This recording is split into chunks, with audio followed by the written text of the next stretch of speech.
Croc the Minotaur waits for King Ezekiel to turn his back, and then strikes him down, cutting him in half, and then cheers to the gods that I have ended his reign. Oh, wait a minute. You can't do that. What do you mean? Grok hate king, offended all minotaurs everywhere. Yeah, but the king is like... King Ezekiel's my most important NPC for this whole campaign. What do you mean? Oh, the worst of all possible worlds. The Game Master has prepared the perfect NPC, and the player characters decide to kill him in the first session. Or at least try. But doesn't matter. I'm the Game Master, so your strike doesn't matter if you rolled a nat 20. You missed. You missed, and the king lives. You are on the Game Master Railroad, the great GM Railroad debate. Does the Game Master control every move of the game so it fits his perfect story? Or do player characters actually get a choice in their world? Or is there something, maybe a balance between these two things? Player character choice about every single thing no matter what, and Game Masters getting the right to tell a great story in a great world. We're going to be talking about that next on GM Tips with Ravensmaw.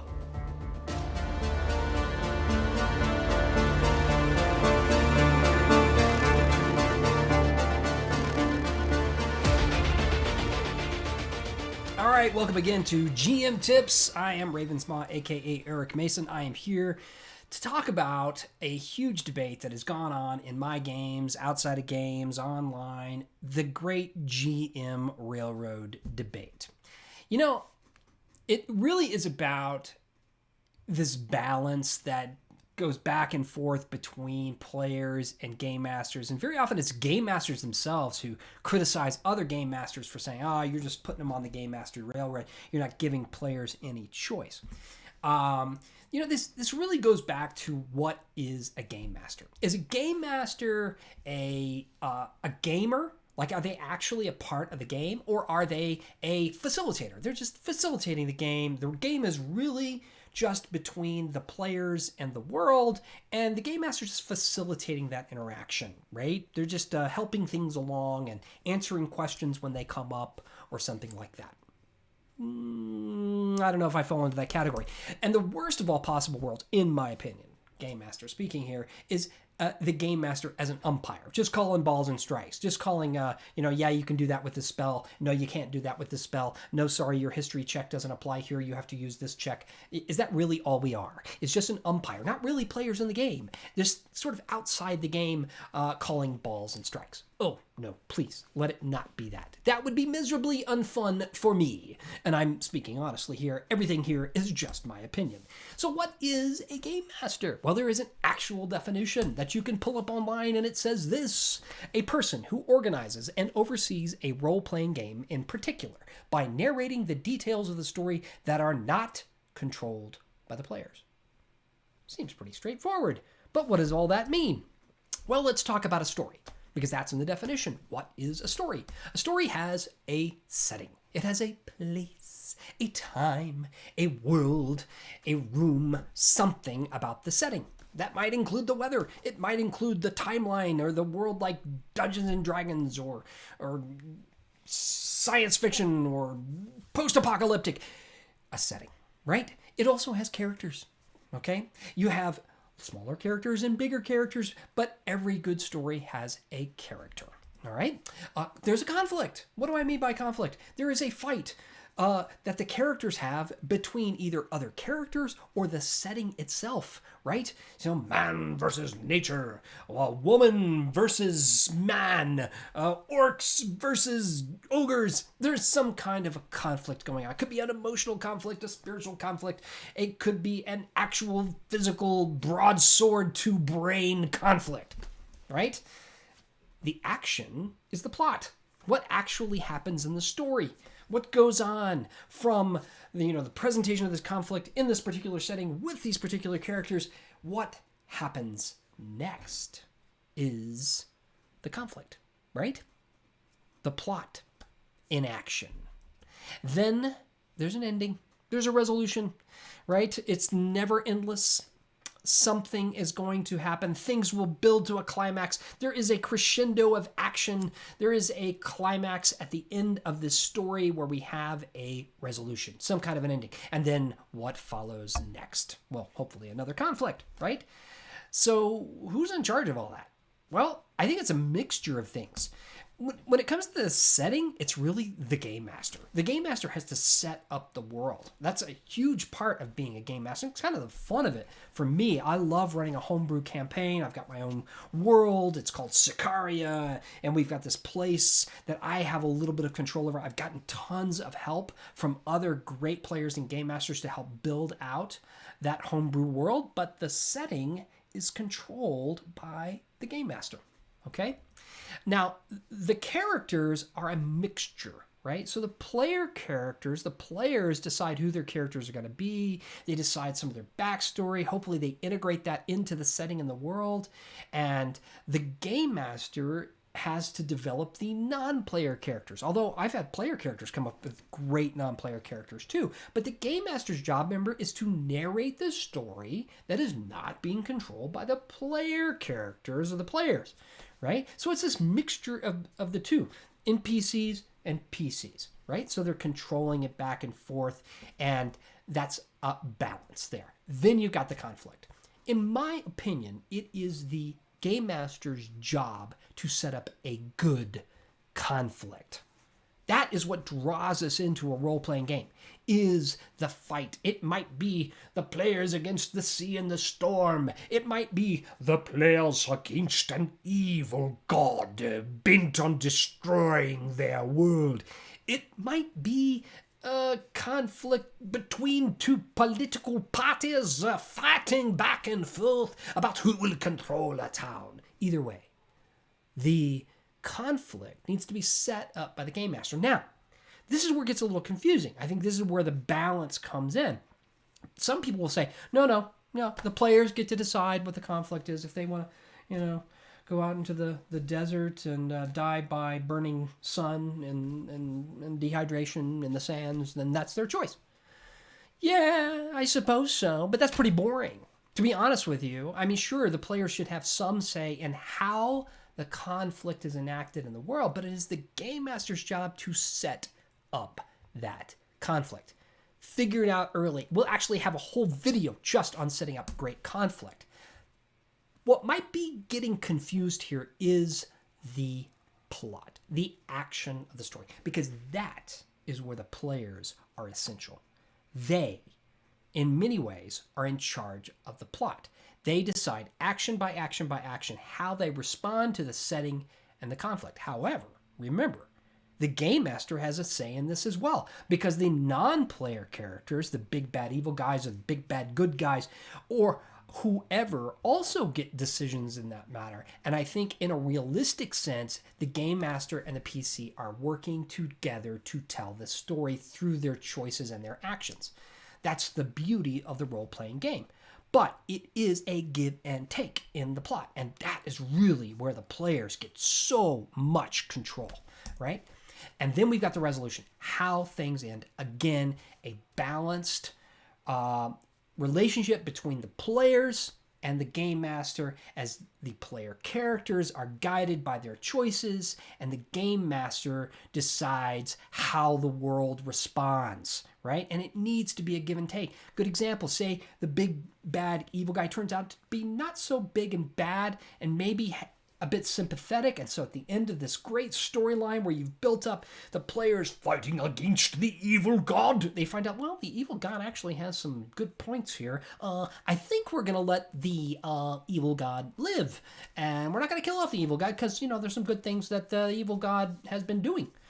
Well, that may come back to bite them later on, right? So their choices and the GM's responses will have a huge part to play in the resolution.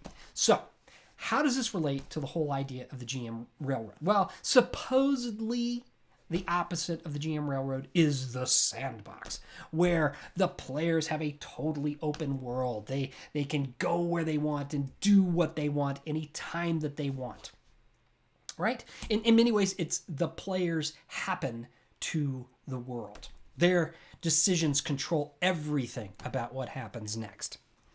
Okay. Then there's the idea of the story campaign, which I think some people will confuse with a GM Railroad. That's not a GM Railroad. The story campaign is a good version, is a really positive version of the game master guiding the movement of the story of the campaign or of the adventure, right? So there's a clear conflict. The players are the heroes in this story, and that means they are the protagonist, even if they're a little twisted, which a lot of my players are. Nothing wrong with that. But they're still the heroes of the story, right?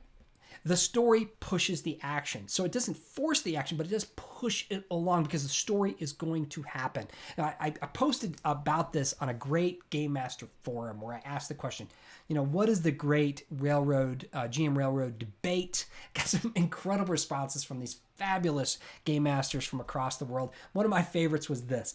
I tell my players that they're in a sandbox on a train.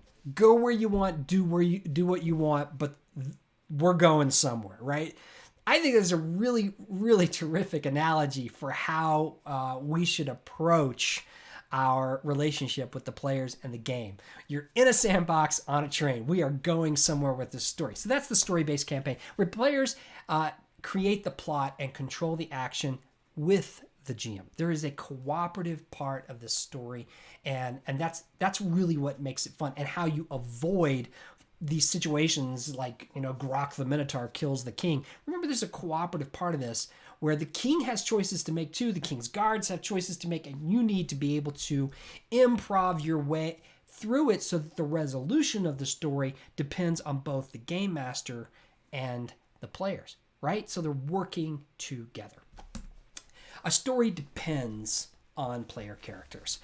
Don't force a vision down the throat of the player characters' choices and action. Let them take their actions. Whatever, that's the randomness of gameplay, right? Let the story the plot especially, depend upon their choices and actions. And remember this really, really important lesson. No NPC is safe. If your NPCs roll all natural ones and your player characters roll all natural 20s, then you're in a situation where you have got to prepare for the next session because they have killed off your key NPC. Figure it out. Be able to tell your story no matter what. So improv your way along. And be honest. Be honest. It's a game. I have a life. My players have lives. We have jobs. There's times where we don't get to prepare. My players want to go a particular area, and I'm like, guys, I need to be honest. I have no idea what's in that town yet. I'm going to be completely improving that. Is that really where you want to go? There's other times where I've been playing some prepared modules, and the players decide they want to go to the tower, and I'm like, I want to be honest with you guys, busy week, family work. I haven't even had a chance to review the tower. Go get a drink, have a bio, give me about 20 minutes, and then we can go to the tower. Is that cool, guys? And very often, my players are so great about it, and they understand. So be honest, be open. Remember, this is a game, and it's supposed to be fun for you too. Okay, that's an important point. Don't get it caught in this trap of thinking that it's the game master's job to make the game fun for the players, and that's their only job. No. You are a game master, and you are part of the game, and you should be having fun too. And it's not all about the players. They have a job to do. You can lead a horse to water, but you can't make them drink, right? You can throw a party and somebody decides not to have fun. Remember that your players have a responsibility to make it fun for themselves by role-playing with each other, by role-playing with the NPCs, by making great choices in the game, and not just being all about role-play. All right, I have a whole video on role-playing versus role-playing, so go check out that video. But remember, that is part of what makes the game fun, but it is supposed to be fun for you too, all right? And remember, if you're going to be the improv GM and let your world be that sandbox on a train kind of idea, that there's lots of choice, but we're going somewhere kind of idea, feel free to move your encounters. If you have them set up to meet a particular NPC in a particular location and the players just decide not to go, you can move that NPC wherever you need them to go. You can move that encounter, that monster, wherever the players are at the time in order to push that story forward, right? Adjust your NPCs in response to the player's actions. Remember, when a player says something stupid in a conversation and funny in a conversation, you should be able to adjust your NPC's response and figure out what happens next. That's part of the fun of a role-playing game, and you've got to do that too. So don't be so stuck in the way your NPCs are supposed to talk. Like, my script says this. I don't think I can use my script. Change your script. That's your job, all right? The dice have power. If you have it planned for them to open a door and they just can't make the roll, that's where it goes next. That's the beauty of the randomness of the game. The dice have power. You need to have an open enough world to be okay with total failures of the dice. Do not depend on your players making rolls, because a lot of times they want. If you have them sneaking into a building and they can't roll a stealth roll to save their lives, you better be prepared for what happens next. So it's not a sandbox or a story. It's a mixture of both. It's a balance of an approach that makes the night fun. A little bit of randomness, a lot of chaos, mixed with a conflict and a setting that pushes a great story forward. And plan a story adventure. Right now, I would like to mention our sponsor, the fabulous RPG campaign manager, Scabard. It is, to me, it is the most open and easy thing in the world to use. So click below. First of all, like this podcast. That'd be cool. But check out Scabard.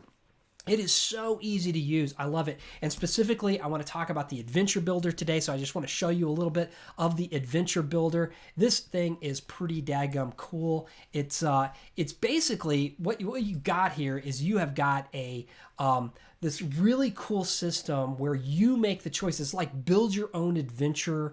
And as a game master, you get to decide how it goes. So you can run an adventure. Say you want to do a breaking and entering adventure. You set it up, and then the players you get to decide that the players of the PC group, you can use the RPG campaign manager. You can stick in your plot hooks here and write them all out. It's even got these great quick edits here, which are pretty cool. You get to decide who the monsters are. So say it's something you've already created, you get to stick that in there and build the adventure that you want to build, and instantly it is totally connected into your campaign. So you see your adventure there, and on the right hand side you suddenly get to see all these really cool connections on the right hand side. It'll list all the places, it'll list all the characters you've got involved, all the items that you've built and everything. So check it out. Go to Scabard.com, check out the Adventure Builder. It is pretty sweet. I highly recommend it. And that is about it for today. So I just want to encourage all of you, build a story-based adventure. I think that is the best way to go. And remember to plan a story-based adventure. Next time, build those great NPCs with connections in your world. Use Scabard. And check out our next video. We're going to be talking more about how to be a great GM and how to build a town or a character from scratch. This is Ravensmaw. Remember, the most important thing we can be doing right now is being with people we care about and having a great time. We'll see you next on GM Tips.